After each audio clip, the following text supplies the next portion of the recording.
All right, guys, for those who don't know, this is the Yonhap News Agency official news outlet for South Korea. Some breaking news popping off the press there. North Korea says it's ready to counter U.S. aggression. This is dated the 22nd of April.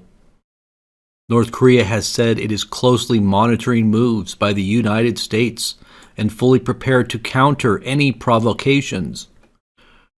The North Foreign Ministry said in a statement released by the Korean Central News Agency on Saturday that Pyongyang will never be intimidated by the recent U.S. actions, including the dispatch of a nuclear aircraft carrier strike group to waters off the Korean peninsula. Recently, the authorities, this is North Korea's statement, quote, recently the authorities of the Trump administration are spouting a load of rubbish, calling for browbeating the DPRK by force of arms every day. That sounds like what they're doing to us. They are crying out for settling the issue with the help of someone. Now, when they say the help of someone, they will not mention China by name.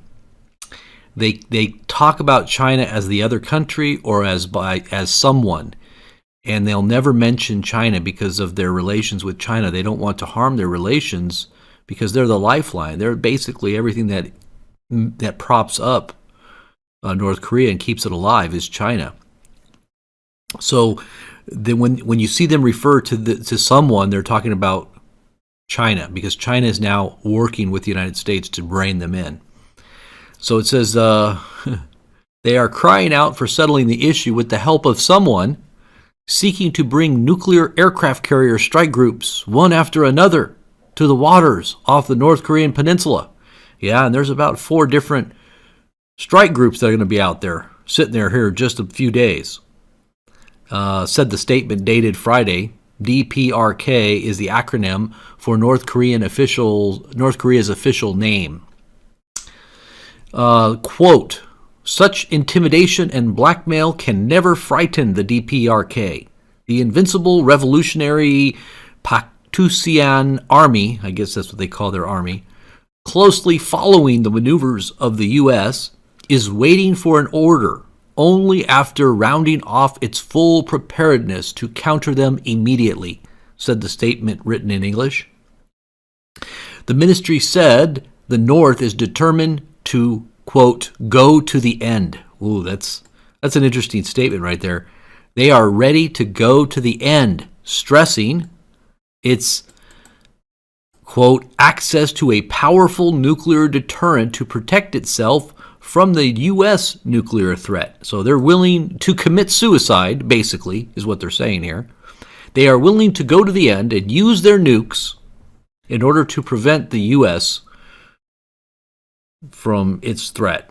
I don't know how they're thinking they're going to get away with this. It says it then vowed to take the DPRK then vowed to take Korean-style tough counteractions to cope with any U.S. provocations. North Korea then said North Korea neither fears a war nor wants to avoid it. So they really want a war. They don't fear it and they really want it, the ministry said. The latest statement came amid growing tensions on the North Korea peninsula over North Korea's nuclear and missile programs. There is speculation that it may carry out its 6th nuclear test or launch an intercontinental ballistic missile. And that's supposedly going to be taking place here within the next few days. I believe the 25th is another one of their celebratory events where they will do things like this. And now that they've gotten closer to the nuclear technologies being refined and perfected, they're probably really itching to do another nuke test. Now here's another article that came out today and just a little bit ago. This one is titled, and this is from Yonhap News Agency, and they're very accurate, by the way. They are very respected, very accurate. In fact, they were the ones that kind of really let the cat out of the bag that our strike group really wasn't in the waters off of North Korea until, just a few days ago. They were just on their way. So a lot of people had already thought that the strike group was there, but it wasn't. And this media outlet here from South Korea was the one that really clarified the issue for many people.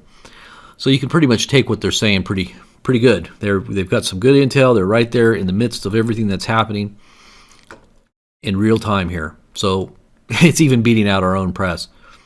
Okay, so it says Washington on April 21st, U.S. Secretary of State Rex Tillerson, Defense Secretary Jim Mattis, and other top officials will provide a briefing on North Korea to all 100 senators at the White House next week, a news report said Friday.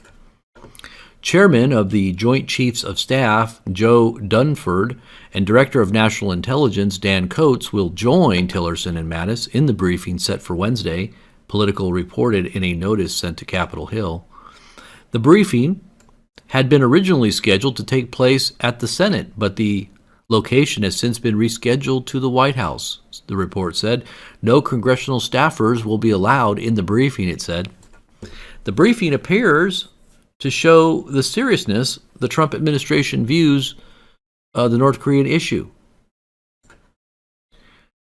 Tensions on the North Korean peninsula have sharply spiked in recent weeks as Washington and Pyongyang have rattled their sabers against each other, with the U.S. announcing it would send a massive aircraft carrier strike group to the waters off the Korean peninsula, and the North responding with a missile launch attempt, even though it ended in failure.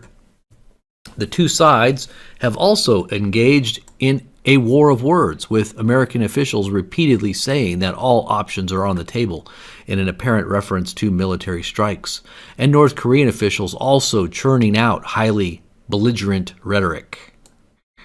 So yeah, that's another one that's popping off here and just hitting the press here.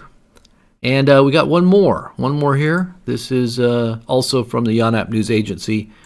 This one's title is North Korea apparently slams China for stepped-up sanctions. Now, we've really enlisted China to help, and it looks like they're on board, all the way to the point of stopping coal exports from North Korea and turning them back, even up to the point of threatening to cut off their oil exports and their gas. Now, I heard that they're rationing gas right now in North Korea because of this sanction that's being stepped up by China in response to trying to help aid us into averting a war.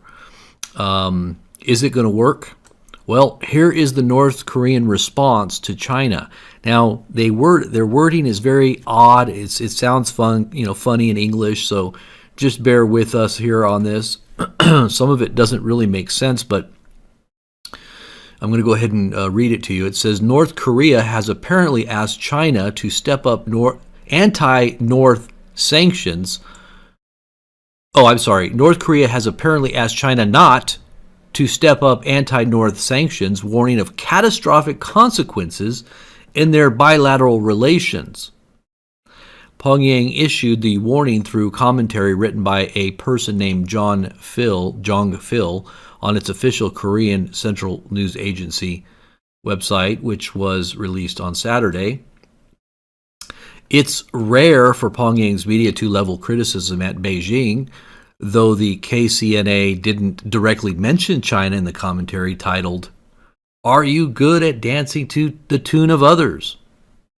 and dated Friday. The commentary instead called the nation at issue a country around the DPRK. It's a country that's around us somewhere that we're talking to. We're not going to say China, though. Using North Korea's official name, which is the DPRK, the Democratic People's Republic of Korea. They go on to say to China, not a single word about the U.S. act of pushing the situation on the Korean peninsula to the brink of war after introducing hugest ever strategic assets into the waters off of the Korean peninsula is made, but such rhetoric as necessary step and reaction to decisive level is openly heard from a country around the DPRK to intimidate it over its measures of self-defense, the commentary's introduction in English read. So they're basically saying here, this country that will remain nameless is collaborating with the enemy, and we used to think they were friends, and now they're making all these absurd statements, and all we're doing is trying to protect ourselves. So then it goes on to say, the DPRK then goes on to say, particularly the country is talking rubbish that the DPRK has to reconsider the importance of relations with it, talking about China, and that it can help preserve security of the DPRK and other necessary support and aid for its economic prosperity, claiming the latter will not be able to survive the strict economic sanctions by someone, which that someone would be China. So they're basically just reiterating what China has stated, that the DPRK is not going to survive if they don't listen to China's advice, and all these sanctions that will come down if they don't. And they're basically saying, we don't agree with that. And so they go on to say, then the KCNA commentary warned that the neighboring country will certainly face a catastrophe. China's going to face a catastrophe in their bilateral relationship as long as it continues to apply economic sanctions together with the United States. If this country, who will remain nameless, keeps applying economic sanctions on the DPRK while dancing with the devil, that's basically what they're saying, dancing to the tune of someone after misjudging the will of the DPRK, it will be applauded by the enemies of the DPRK, but it should get itself ready to face the catastrophic consequences in the relations with the DPRK. As I was saying, you're gonna find out, China, if you keep doing this, you're gonna find out later on you're dancing with the devil, and then you're gonna find our full wrath and the consequences of us not being in a relationship with you anymore. So then it goes on to say, the North Korea watchers here say the commentary appears to be Pyongyang's response after Chinese experts and media have recently called for escalating sanctions against the North, including the suspension of oil exports in case of its sixth nuclear test. So you see, it really just seems like it's just a childlike kind of response from a country that has nuclear weapons. Is this not the right and the appropriate cartoon commentary right here? A big baby with nukes.